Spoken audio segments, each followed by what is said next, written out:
La question du développement n'est pas seulement l'apanage des économistes, elle est également au cœur des débats philosophiques. Et quand on parle du développement, on pense à la race noire en général et au continent africain en particulier qui se cherche encore dans ce domaine. À travers ce colloque organisé par le laboratoire de la philosophie de l'Université de Lomé, les participants venus des universités du Togo et d'ailleurs ont réfléchi et échangé pendant 2 jours sur cette question en s'inspirant du philosophe camerounais Martien Toa qui en a fait une préoccupation majeure. Ce que Toa nous dit, c'est que cela nous demande à ce que nous pensons correctement à notre situation, nous nous interrogeons constamment sur ce qui fait notre échec. Dans notre rapport avec le reste du monde, qui est où nous avons les puissances qui dominent et nos sociétés qui sont sous domination, dans notre rapport au monde, il identifie le fait que si nous avons échoué, c'est parce que dans nos traditions, il y a une certaine manière de se donner le savoir qui n'est pas au niveau d'un savoir capable pour que nous puissions l'emporter sur l'autre. En effet, il était question de repenser la problématique et les fondamentaux du concept de développement de la race noire, longtemps victime de marginalisation et de discrimination. La conférence a porté sur l'identité, c'est-à-dire celle consistant à dire je suis noir, donc je m'affirme en tant que noir, je me construis en tant que noir et je me développe en tant que noir. L'auto-affirmation est une question de responsabilité. Nécessité de clarifier l'équivoque qui pèse sur la pensée de Martien Toa. Reconstruction de la dignité de l'Africain en vue du développement du continent noir, puissance matérielle, autodétermination politique et perspective du développement. Voilà quelques-unes des pistes explorées par les participants qui s'en félicitent. La thématique sur laquelle la conférence a eu lieu, une thématique très évocatrice, très éloquente, dans la mesure où ça porte sur la question des identités, la question des déconstructions idéologiques en lien justement à la question du développement. Bref, il était question pour ces amoureux de la sagesse de repenser le modèle de développement qui conviendrait le mieux au continent noir. Et déjà, il ressort du décryptage de la philosophie de Toa que le sous-développement de l'Afrique a comme cause fondamentale sa déconnexion culturelle.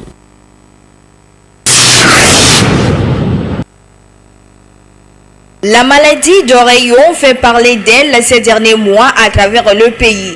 Elle sévit particulièrement chez les enfants.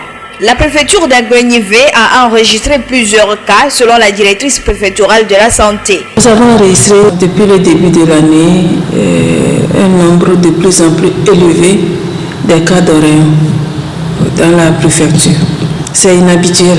Lorsque il y a des cas de maladie dont le nombre est de plus en plus élevé, ça doit nous interpeller. Des dispositions sont prises pour sensibiliser la communauté. Les oreillons constituent une maladie virale et très contagieuse qui se transmet d'une personne à une autre à travers des gouttelettes de salive. Cette pathologie est souvent négligée, mais il faut noter qu'elle peut entraîner des conséquences graves. La maladie peut avoir des complications neuroméningiques, des complications au niveau des glandes. Elle peut entraîner l'inflammation des testicules qu'on appelle orchite chez l'homme. La pancréas aussi, qu'on appelle pancréatite. Les personnes les plus à risque, c'est les femmes enceintes, les adultes, adolescents, surtout ceux qui ont un seul testicule. Parce que si jamais il y avait une inflammation, ça peut entraîner la stérilité. Et chez la femme enceinte, il peut entraîner une fausse couche dès la première au premier trimestre de grossesse. Voilà pourquoi il est vivement conseillé de se faire consulter dans un centre de santé dès l'apparition des premiers signes cliniques pour une prise en charge adéquate. C'est lorsque tu arrives à l'hôpital que par rapport à tes symptômes, le médecin ou bien le soignant verra qu'est-ce qu'il y a lieu de faire. Elle peut aussi se manifester par des gonflements des glandes salivaires, par la fièvre, et les maux de tête. Toute personne peut être atteinte de la maladie. Au lieu de se rester à la maison, essayer de faire une automédication, il vaut mieux s'approcher d'un agent de santé. Dans une formation sanitaire, concernant les enfants qui vont à l'école, il faut que les parents et les éducateurs sachent que c'est une maladie très contagieuse et que l'enfant doit être envoyé à l'hôpital et rester à la maison le temps que le soignant lui dira de rester à la maison afin d'éviter de contaminer les autres. Le vaccin est disponible en officine, en privé, qu'on appelle ROR, on peut s'en procurer et approcher un agent, un médecin ou bien un pédiatre, surtout pour la vaccination chez les enfants. Le seul moyen de prévenir les oreillons reste la vaccination. La vigilance et une bonne hygiène de vie sont aussi recommandées.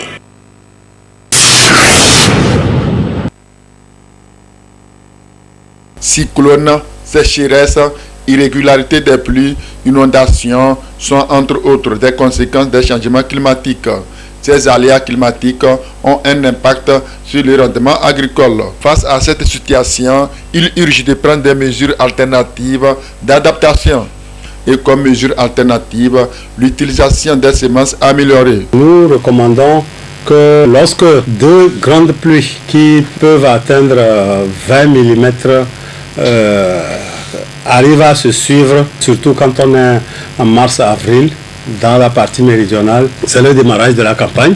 Vous avez choisi un terrain, d'accord, mais il faut que le terrain soit propice à ce que vous voulez.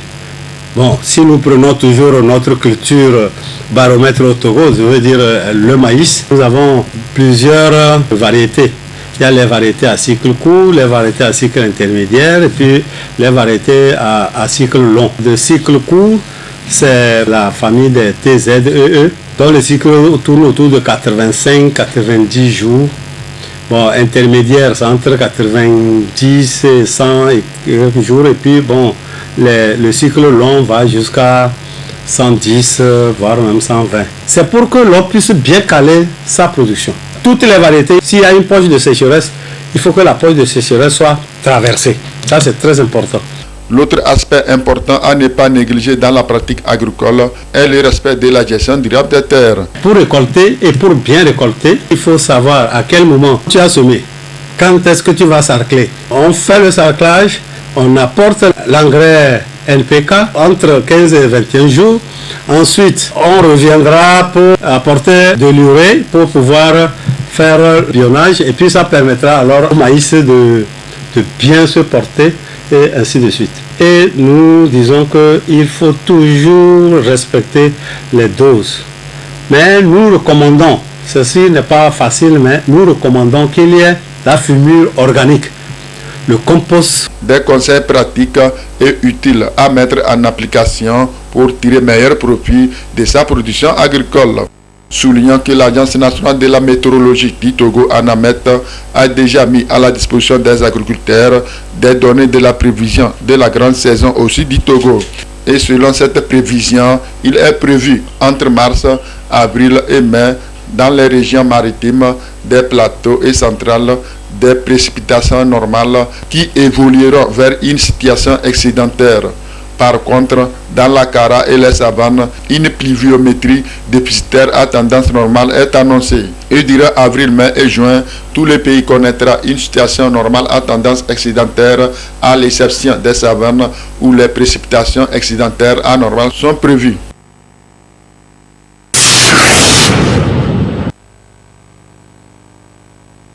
Ces plans ont été mis en terre il y a près d'1 an lors de la Journée nationale de l'arbre édition 2022.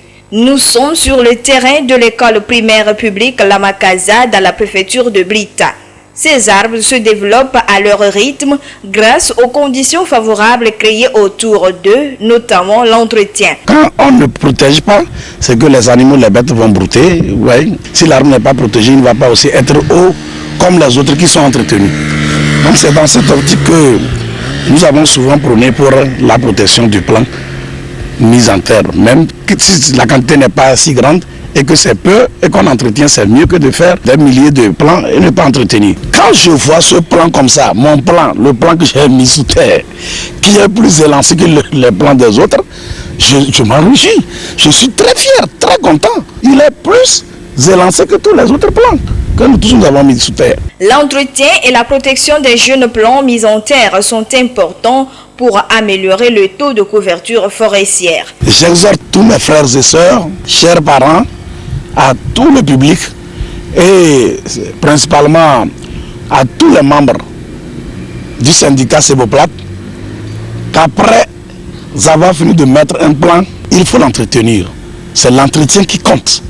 Ce n'est pas le fait de le mettre en terre, mais il faut l'entretenir. Tout le monde doit vraiment prendre du sérieux pour planter beaucoup et entretenir sérieusement. Vraiment, nous remercions le ministre de l'Environnement pour ces ateliers sur le reboisement, sur des conseils pratiques avec ses services techniques. Bientôt, une nouvelle campagne de reboisement au Togo. L'adhésion massive de la population à cette campagne est nécessaire. Mettre en terre au moins un plan et l'entretenir, c'est aider le gouvernement à atteindre son objectif, celui de relever le taux de couverture forestière à 25% d'ici à 2025. Ce faisant, le Togo s'arme contre les changements climatiques.